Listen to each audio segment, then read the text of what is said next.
اس کا بھی مجموعہ شیڈول جو ہے، موجودہ شیڈول آپ کہہ سکتے ہیں، اس کو بھی جاری کیا گیا ہے۔ وہ شیڈول کیا ہے؟ ذرائع کے مطابق عام انتخابات 28 جنوری 2024 کو کرائے جانے کا امکان ہے۔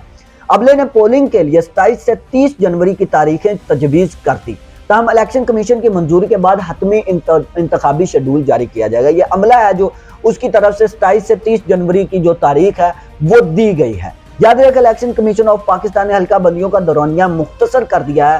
حتمی اشتہارات 23 نومبر کو مکمل ہوں گی۔ اس سے قبل چیف الیکشن کمیشن نے اپنے ایک بیان میں کہا تھا کہ حلقہ بندیاں 14 دسمبر تک مکمل کر لی جائیں گے۔ گزشتہ روز چیف الیکشن کمیشن سکندر سلطان راجہ کی زیر صدارت الیکشن کمیشن آف پاکستان کے اہم اجلاس میں حلقہ بندیوں کا دورانیہ مختصر کر دیا گیا۔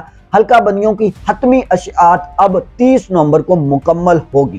دوسری جانب الیکشن کمیشن کی تیاریوں سے متعلق مشاورت کے لیے الیکشن کمیشن کی سیاسی جماعتوں سے ملاقاتوں کا سلسلہ جاری ہے۔ چیف الیکشن کمیشن کا کہنا تھا کہ الیکشن کمیشن ان تجاویز کو قدر کی نگاہ سے دیکھتا ہے اور اب آئین پر اور قانون کے مطابق فیصلہ کرے گا۔ تو یہ ناظرین کرام جو 27 سے 30 جنوری جو ہے، دیکھ لیتے ہیں یہ 27 اور 30 جنوری جو جنوری ہے، فروری ہے، اس میں بھی یہ الیکشن ہوتے ہیں یا نہیں ہوتے۔ لیکن ابھی فی الحال جو الیکشن کمیشن کا ذرائع ہے اس کے مطابق جو خبر ہے وہ 30 سے 27 اکتوبر جو الیکشن کی خبر آ چکی ہے کہ عام انتخابات پاکستان میں انعقاد کیا جائے گا۔ لیکن اس میں بھی ابھی پوری صداقت نہیں ہے election commission, chief election commission کی طرف سے اس کے اوپر کوئی آفیشیل بیان یا کوئی منظوری نہیں دی گئی۔ تو دیکھتے ہیں ناظرین کرام اس میں کیا ہوتا ہے۔ اس کے بعد ناظرین کرام جو رانا ثناء اللہ صاحب ہیں ان کی طرف سے chairman P T I Imran Khan صاحب کی ایک خلاف بیان آیا ہے۔ انہوں نے کیا کہا ہے؟ لیگی رہنما نے کہا ہے کہ عالمی عدالت انصاف جانے کا مطلب پاکستان کو عالمی کٹہرے میں مجرم بنا کر کھڑا کرنا ہے۔ یہ مکروہ کام صرف ملک دشمن اور ان کے کارندے کرتے ہیں۔ رانا ثناء اللہ کا کہنا تھا دہشت گردوں کو پاکستان واپس لانے، رہا کرنے اور آباد کرنے والے اب دہشت گردوں کو نیا راستہ دکھا رہے ہیں، اقتدار میں لا کر پاکستان کی معیشت، خارجہ تعلقات تباہ کیے۔ ان کا کہنا تھا کہ چیئرمین پی ٹی آئی نے اپنے دور اقتدار میں مہنگائی سے خانہ جنگی کی راہ ہموار کی، نوجوانوں کے ذہن میں بارود بھرا تاکہ وہ حملہ آور جتھوں میں بدل جائیں۔ واضح رہا کہ تحریک انصاف کو آفیشیل ٹویٹر ہینڈل سے chairman P T I Imran Khan کے کیسز کا معاملہ اقوام متحدہ عالمی عدالت میں لے جانے کے لیے جو ہے وہ ان کے جیفری ریبرٹس کی خدمات کا اعلان بھی کیا تھا۔ تو اس کے اوپر جو ہمارے سابقہ وزیر داخلہ ہیں رانا ثناء اللہ صاحب وہ تھوڑے برہم ہوئے ہیں اور انہوں نے کہا ہے کہ یہ سارا کچھ جو ہے یہ پاکستان کو عالمی کٹہرے میں ایک مجرم کے طور پر کھڑا کرنا ہے۔ تو پاکستان میں اور ہو کیا رہا ہے؟ کیا پاکستانی عدالتیں پاکستان میں قانون نافذ کرنے میں کامیاب ہو چکی ہیں؟ اگر تو پاکستان کی عدالتیں، پاکستان کی عدلیہ، جس کے اوپر اب سب کی، ایک چھوٹے سے بچے کی بھی پاکستان کی عدلیہ کے اوپر نظر ہے، پاکستان کا جو مستقبل ہے وہ اب پاکستان عدلیہ کے ہاتھ میں ہے، اور اگر پاکستان کی عدلیہ پاکستان میں انصاف قائم کرنے میں کامیاب ہو چکی ہے تو پھر کسی کو بھی عالمی جو عدلیہ ہے، بین الاقوامی عدالتیں ہیں، ان کے پاس جانے کی کوئی ضرورت نہیں۔ اگر ایسا ممکن نہیں ہے کہ پاکستان میں انصاف فراہم نہیں کیا جا رہا تو پھر جس کا جہاں تک ہاتھ ڈلتا ہے، جہاں تک ہاتھ پہنچتا ہے وہ وہاں تک جائے گا۔ اس کے بعد جو ہے شیخ رشید صاحب انہوں نے ایک بڑا بیان دیتے ہوئے کہا ہے کہ ڈنڈا مسئلے کا حل نہیں رہا، حالات بہتری کی طرف لے کر جانے پڑیں گے۔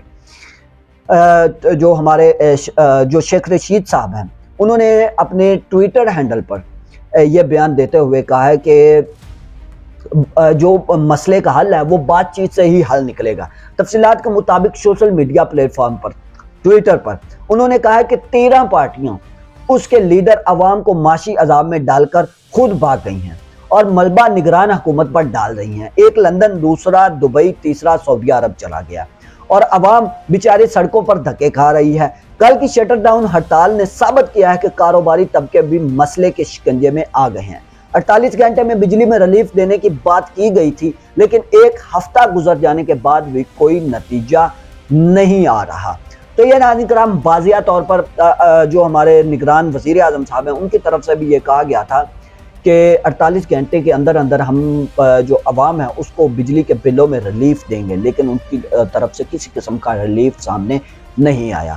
اور جو شٹر ڈاؤن ہڑتال کی گئی تھی وہ تو کسی بھی ٹی وی چینل پر دکھائی نہیں گئی، تو یہ کیسے ثابت کریں گے آپ کہ شٹر ڈاؤن ہڑتال ہوئی تھی؟